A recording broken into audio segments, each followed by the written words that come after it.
Você escreveu recentemente um artigo chamado Trump presta homenagem ao Templo do Céu, sobre a cúpula do Trump que aconteceu ontem em Pequim. E enquanto tudo isso acontecia, claro, teve muita conversa sobre o Irã, muita discussão sobre pressionar Xi Jinping e a China em relação ao Irã. Agora que o Trump já voltou para os Estados Unidos, o New York Times está dizendo que os assessores dele estão elaborando e repassando planos para retomar os ataques.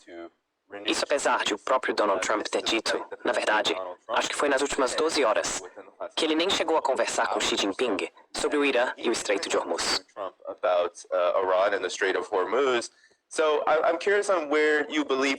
Então, eu queria saber como você vê a situação agora.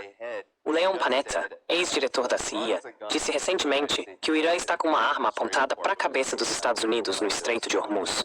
Estão tentando transformar o pedágio do Estreito de Hormuz numa taxa de serviço, que basicamente vai ser incorporada ao funcionamento diário do novo mecanismo deles.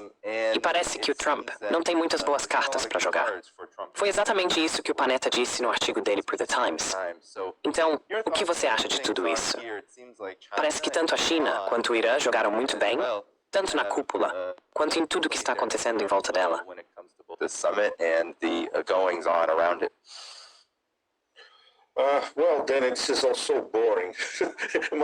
Olha, Danny, tudo isso é tão entediante. Minha primeira reação é dizer, quem se importa? Ainda mais quando você está em Xangai. Ainda mais quando você está bem no meio do futuro. Mas tudo bem, a gente precisa fazer um pequeno esforço profissional num sábado à noite para colocar isso em perspectiva. Então vou tentar ser bem breve. Basicamente, o Trump, em questão de poucos dias, recebeu 2 ordens de cessar e desistir.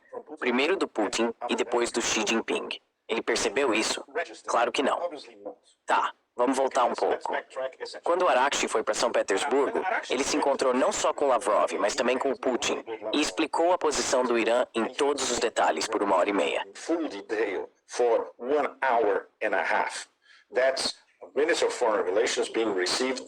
Foram minutos de relações exteriores sendo recebidos pelo presidente da Federação Russa. Isso não acontece todo dia. Muito, muito importante. Então o que o Putin fez depois? Pegou o telefone, ligou para o Donald Trump. Eles ficaram conversando por mais de 1h30. E basicamente, o Putin estava explicando em detalhes tudo o que ouviu diretamente do Arakshi. Ele estava dizendo, entre outras coisas, algo como, olha, se você precisar de mim, eu posso te tirar dessa confusão. Claro, não com essas palavras exatamente, mas essa era a mensagem. Se você precisar de uma saída, eu posso te ajudar. Eu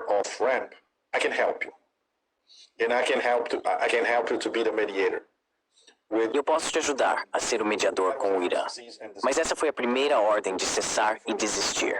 Não tente fazer nada engraçado em relação à retomada da guerra, uma nova campanha de bombardeios, atacar a infraestrutura civil no Irã e muito menos algum tipo de operação terrestre. Obviamente, Trump não entendeu o recado. Então, o que aconteceu essa semana em Pequim foi a segunda parte. Muito, muito importante.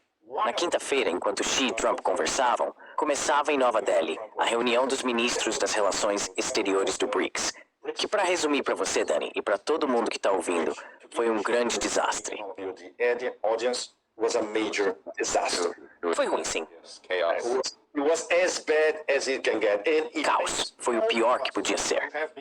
E isso dói em todos nós que acompanhamos o BRICS de perto há anos e que, claro, colocamos nossa reputação profissional em jogo, acreditando no BRICS como um futuro, como a organização multilateral do futuro. E eu preciso repetir isso várias vezes. O BRICS continua em coma. E não foi essa reunião em Delhi que ressuscitou o BRICS. O Lavrov estava, eu diria, de um jeito incomum, quase se retraindo diante do que aconteceu. Ele parecia até sombrio no que disse. Não houve uma declaração conjunta, só uma nota divulgada pela presidência, a Índia. E adivinha o que o Modi fez logo depois dessa cúpula em Delhi?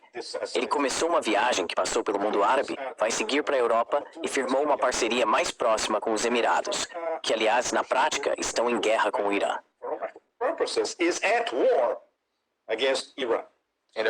E um dos grandes motivos para ter acontecido todo esse caos na cúpula também é porque, sabe, e esses são 2 membros plenos dos BRICS. Então dá para imaginar o clima naquela mesa em Delhi, quando o chanceler do Irã e o chanceler dos Emirados estavam frente a frente.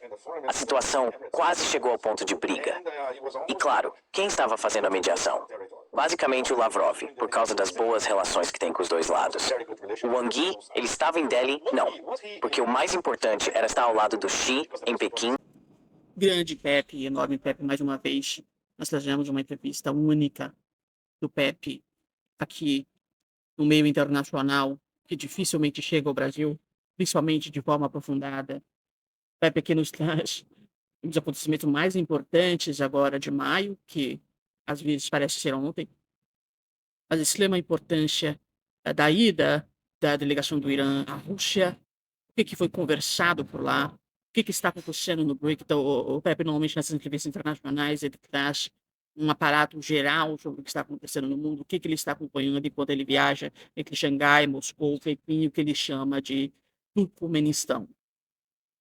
Aqui nós vemos o Pepe nos trazendo informações que nós não temos no Brasil sobre a conversa de mais de uma hora que Vladimir Putin teve com o Donald Trump após a visita iraniana.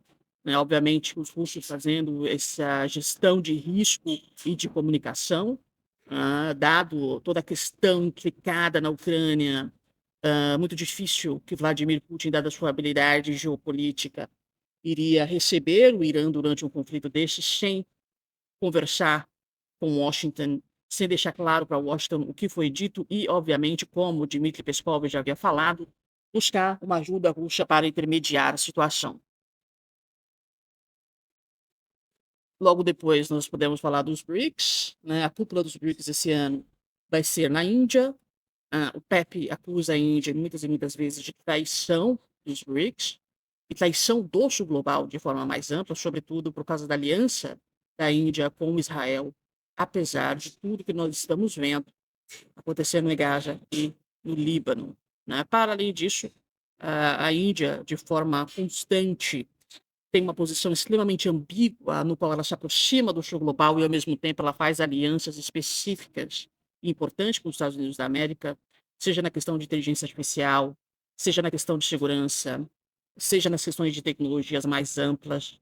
E, portanto, o Pepe traz aqui como que, na verdade, na visão do Pepe Escobar, a presença da Índia nos BRICS pode ser um enorme envenenamento. Né? Existem muitas coisas, como, por exemplo, a questão da moeda dos BRICS e outras políticas dos BRICS que não avançam porque a Índia tem poder de veto e, obviamente, que ela não quer fazer nada que demonstre ou passe a percepção para os americanos de que a Índia se propõe a se unir aos BRICS para fazer qualquer tipo de desafio à ordem e ao poder do Império Americano. Então, aqui nós temos o Pepe, mais uma vez, nos trazendo essa visão. Não é porque, obviamente, o evento passou, até porque a gente só entende a maior parte dos eventos de forma retrospectiva, principalmente quando o evento tem uma série enorme de interpretações, uma série enorme de implicações, e apenas quando o evento passa, nós conseguimos lê-lo da forma mais analítica, mais profunda, mais contextualizada, tirando do barulho e trazendo, obviamente, os sinais que realmente importam. Então, a gente teve essa intervenção russa no Irã, no sentido de tentar intermediar algum acordo. É claro que em todos esses acordos do Irã que nós vemos nas últimas semanas, está sendo trabalhado sobretudo pelo Paquistão. A gente vai trazer o Pepe falando sobre isso, como a China está por detrás da ação do Paquistão e os outros atores regionais, né? O que mostra que os Estados Unidos da América não aceitou, de fato, a mediação que foi oferecida por Dmitry Peskov, pelo próprio Putin, quando, mês passado, o Irã foi visitá-lo. O que vai acontecer nas próximas semanas, dentro desse contexto, dessa pausa que foi assinada entre Irã e Estados Unidos por 60 dias, e que a gente já viu há 2 dias atrás que essa pausa foi quebrada no Estreito de Hormuz, onde os Estados Unidos atacou o Irã novamente. Ou seja, pouca probabilidade que esse cessar-fogo de 60 dias continue, dado que ele já foi quebrado no Estreito. O que irá acontecer nas próximas semanas é algo que nós estamos prevendo na geopolítica preditiva, que nós teremos mais análise aqui e mais também visões do Pepe falando sobre isso. Acompanhe-nos, siga-nos. Até mais.